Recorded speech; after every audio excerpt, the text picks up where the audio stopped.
The Joe Rogan Experience. When you started training and seeing these awesome benefits, were you like, God damn it, why wasn't I doing this all the time? I'm actually happy that I waited for a little bit because I enjoy it.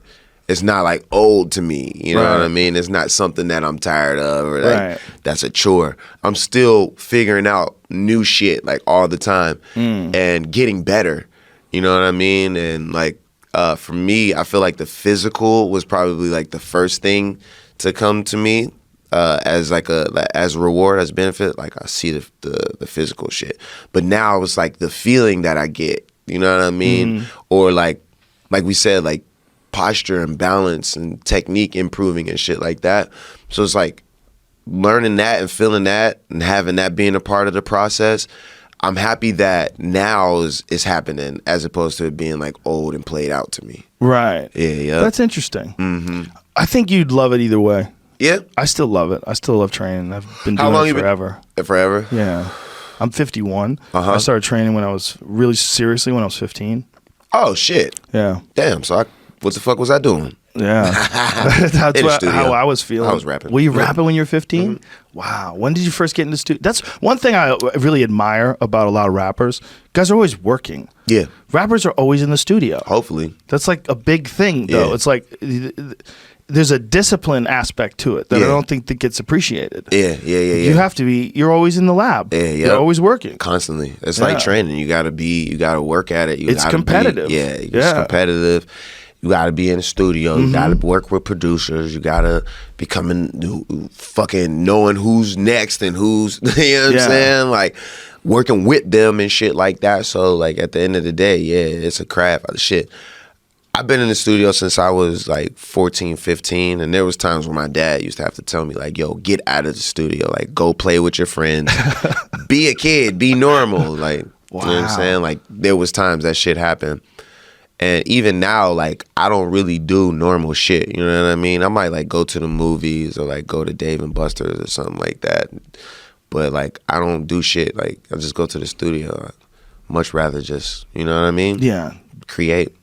Well, that's amazing that you figured it out so young. Like, how old were you when you knew you wanted to be a rapper? I think I was in third grade. Real shit.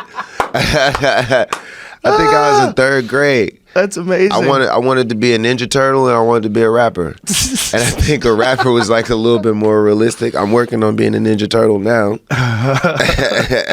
That's amazing. Third grade. Yeah, third grade. How old are you in third grade again? You're 9? Yeah. You 9? Yeah. Yeah. That's when I started writing my first raps and shit. Dude, that is hilarious. Yeah, I was like watching music videos and I remember seeing like Puffy and Biggie and Bone Thugs and Harmony's like one of my favorite groups. Wow. So I was like, yo, if I could do that, I'll be all right.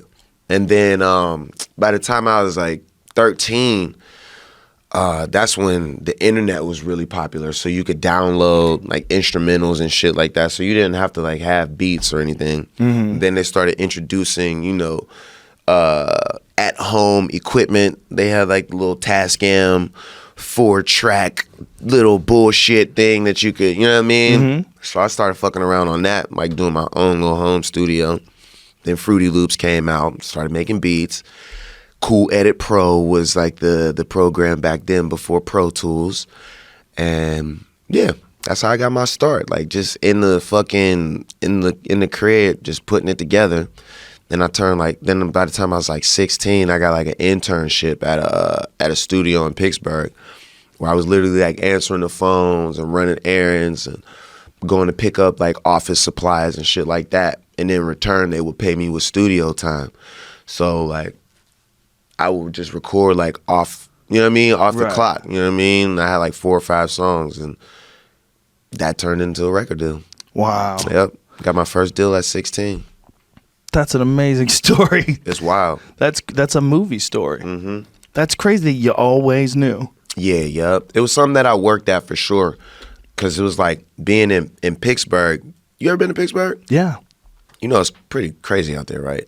Crazy how? Like, it's just a really wild city. Like, the Midwest. So it's like, there's either a couple things you can do, and there's not a lot.